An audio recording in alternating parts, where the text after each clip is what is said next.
μεγάλη χαρά μας, διότι βρισκόμαστε στο χώρο όπου γίνονται οι πρόβες της χοροδίας της Μονής Βατοπεδίου. Όλοι γνωρίζουμε για τα CD, για τις όμορφες ψαλμοδίες που βγάζει κατά καιρούς το μοναστήρι. Εφρενόμαστε όταν ακούμε αυτήν την πολύ όμορφη χοροδία και τώρα μας δίδεται η ευκαιρία να δούμε από μέσα πώς γίνονται οι πρόβες, πώς οι πατέρες ετοιμάζονται και με ποια πίστη στο Θεό, προσωπική αγωνία, κόπο γίνονται όλα αυτά τα οποία για εμάς έρχονται έτοιμα και εμείς απλώς τα ακούμε και δοξάζουμε το Θεό. Δίπλα μας έχουμε το χωράρχη της χοροδίας της Μονής Βατοπεδίου, τον πατέρα Λάζαρο, ο οποίος θα μας πει για όλον αυτό τον κόπο και για το αποτέλεσμα το οποίο εμείς ακούμε κάθε φορά που έρχεται στα αυτιά μας το άκουσμα της χοροδίας τους. Την ευχή σας, Πάτερ. Την ευχή σας, Πάτερ Νικάνδωρο. Καλώς ήρθατε. Θα προσπαθήσω να σας πω 2-3 πράγματα περί του πώς γίνεται η προσπάθειά μας. Βέβαια υπάρχουν πολύ καλύτεροι από μας, αλλά εμείς το μόνο που μπορώ να πω ότι κρατάμε είναι ένας μεγάλος σεβασμός προς τους παλαιότερους πατέρες εδώ στο Άγιο Όρος. Κατέχουμε ένα πάρα πολύ μεγάλο και πολύτιμο θησαυρό, μια μεγάλη παρακαταθήκη, την οποία οφείλουμε να επεξεργαστούμε, να καταλάβουμε και όσο το δυνατόν να αφομοιώσουμε. Αυτός είναι ο κεντρικός άξονας όλες τις προσπάθειες που κάνουμε εδώ. Βρισκόμαστε στο Άγιο Όρος, εμείς βέβαια είμαστε νεότεροι μοναχοί. Είχαμε την ευλογία όμως να ζήσουμε από κοντά και τους παλαιότερους γέροντες εδώ στο Άγιο Όρος. Όσους προλάβαμε εμείς, οι παλαιότεροι προλάβαν περισσότερα, αλλά έχουμε με τη βοήθεια της τεχνολογίας και τις ηχογραφήσεις οι οποίες βοηθούν πάρα πολύ ώστε να κατανοήσουμε, σύμφωνα βέβαια πάντα με το χάρισμα που ο καθένας διαθέτει, γιατί αλλιώς ακούει κάποιος, αλλιώς ακούει ο άλλος το ίδιο πράγμα. Οπότε με τον πόθο που έχουμε και το σεβασμό προς τους παλαιότερους αγιορείτες πατέρες, προσπαθούμε με ό,τι δύναμη έχει ο καθένας να συνεχίσουμε, να καταλάβουμε πρώτα και μετά να αφομοιώσουμε εμείς και να παραδώσουμε στη συνέχεια και εμείς σε κάποιο νεότερο που θα έρθει, γιατί είναι χρέος μας. Και εμείς έτσι το βλέπουμε. Βέβαια, δεν μπορούμε να ξεχάσουμε ότι εκτός από την επιστημονική πλευρά, ίσως την μουσική θα λέγαμε πλευρά, βρισκόμαστε στον κατεξοχήν πνευματικό χώρο, μια κοινότητα η οποία ζει καθημερινά την προσευχή, τη μετάνοια, τα δάκρυα, όλα αυτά που είπατε και στην μικρή εισαγωγή, τους πόνους, την αγωνία, για να κατακτηθεί ο Θεός, για να κατακτήσουμε τον Θεό. Οπότε ταιριάζει πάρα πολύ καλά εδώ στο χώρο αυτό και ο πνευματικός αγώνας, αλλά και η μουσική κατάρτιση την οποία οφείλουμε να υπηρετήσουμε. Και τη μουσική κατάρτιση, αλλά και τον πνευματικό αγώνα. Οπότε έχουμε 2 άξονες κεντρικούς, ό,τι παραλάβαμε και αυτό τον προσωπικό μας αγώνα.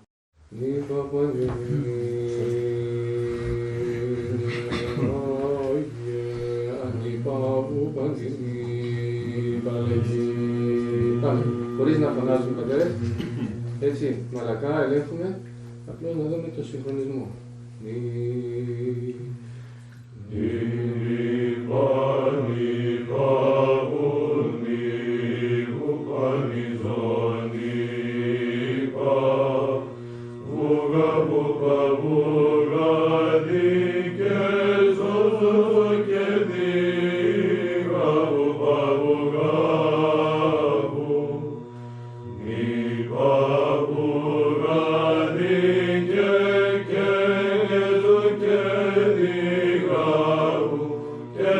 Και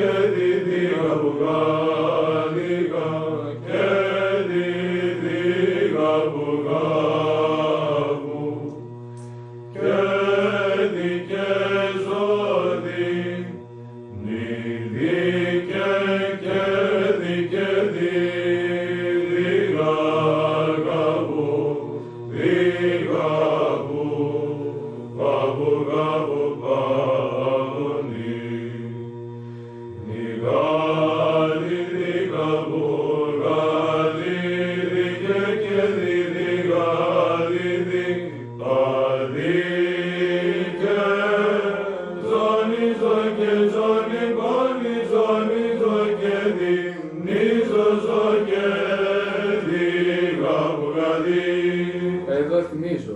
Εκεί στον Άγιο έχουμε πει αυτό το σημείο το και να είναι υψηλό και το γα χαμηλό. Εντάξει, νι, ζω και δι. Δεν αλλάζει το συγγράφημα. Κρατάμε Άγια, πατάει στο δι, χαμηλό το γα. Μετά το άλλο δεν μας πειράζει, το πρώτο χαμηλό.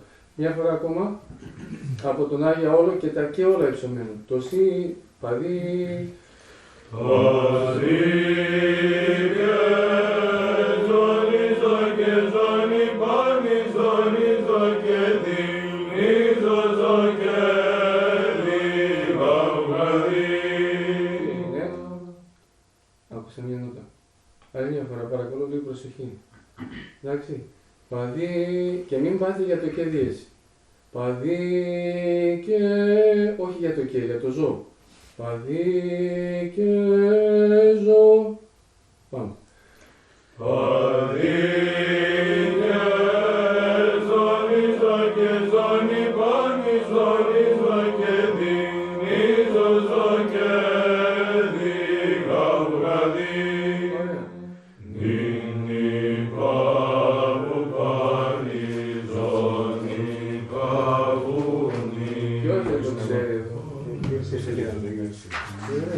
Πάμε.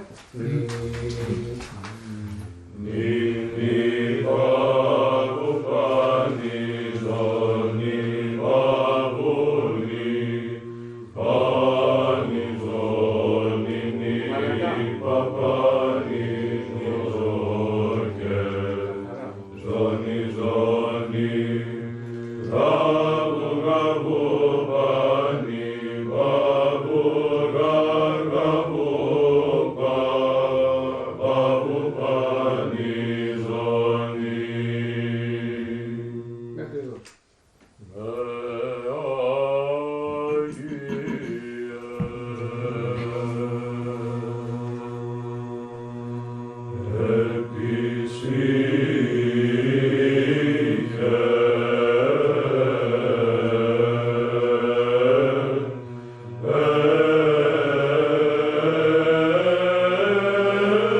να δούμε λίγο πάλι την ολογία του Βαρύ στον πλάγιο Τετάρτου.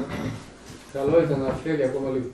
Για ποιο λόγο όμως χρειάζονται να γίνονται αυτές οι πρόβες, για ποιο λόγο χρειάζεται να βρίσκεστε στον χώρο αυτόν? Δηλαδή θα έλεγε κανείς, ας ψάλει ο καθένας όπως μπορεί, όπως τον Θεό θέλει να υμνήσει και θέλει να τον υμνήσει απλά, όπως του βγαίνει από την καρδιά του.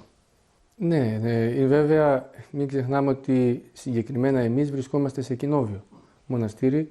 Στο κοινόβιο όλα είναι κοινά και κυρίως προάγεται το χοροδιακό άκουσμα, ο χορός όπως λέμε. Υπάρχουν και οι μεμονωμένες, οι μονοδίες δηλαδή, όπως λέμε στον κόσμο είναι γνωστά σαν τα σόλο. Το σόλο που πάει κάποιος μόνος του να ψάλει, αλλά κυρίως στο μοναστήρι μας σπάνιες είναι οι φορές που κάποιος μόνος του θα αποδώσει ένα κομμάτι. Αυτό βέβαια μπορεί να κρύβει μία υποβάθμιση, θα λέγαμε, για αυτούς που ξέρουν και τα μουσικά βέβαια καταλαβαίνουν τι εννοώ, της ποιότητας της ερμηνείας, αλλά το χοροδιακό άκουσμα και η χοροδιακή συνέβρεση των πατέρων ώστε να αποδώσουν ενενή στόματι και μια καρδία δίνει πάρα πολλά πνευματικά ωφέλη. Μπορεί στα μουσικά να υποβαθμίζεται λίγο η ποιότητα, αλλά στα πνευματικά βοηθάει πάρα πολύ. Και αυτός είναι ο λόγος για τον οποίο, αφού απαιτείται να ψάλουμε μαζί, δεν μπορεί να είναι ασυνάρτητο το ψάλισμα, δεν μπορεί να είναι απροετοίμαστο. Οπότε χρειάζονται πρόβες.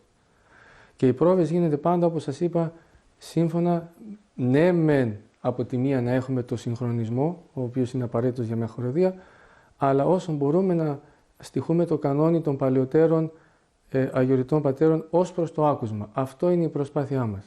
Οπότε είναι απαραίτητες οι πρόβες, γιατί χωρίς μουσική κατάρτιση πώς θα συνεννοηθούμε? Αν ο ένας δεν ξέρει να διαβάζει μουσικά και ο άλλος ξέρει να διαβάζει, άλλο ο ένας δεν ξέρει σοκρατήματα και χρειαστεί να κάνει σοκράτημα, πώς θα κάνει? Αν κάποιος άλλος δεν μπορεί να διαβάσει καλά την παραλλαγή, πρέπει να ασχοληθεί και αυτός, να μάθει. Γι' αυτό και κάνουμε και ιδιαίτερα μαθήματα στους πατέρες. Προσωπικά ασχολούμαι με αυτό το θέμα. Είναι ακόμα ένας-δύο πατέρες που ασχολούνται με τα ιδιαίτερα μαθήματα και με το προσωπικό μάθημα και με το χοροδιακό μάθημα της πρόβας. Οπότε ολοκληρώνεται λίγο αυτό το οποίο το ζητούμενο, ώστε να είμαστε μαζί.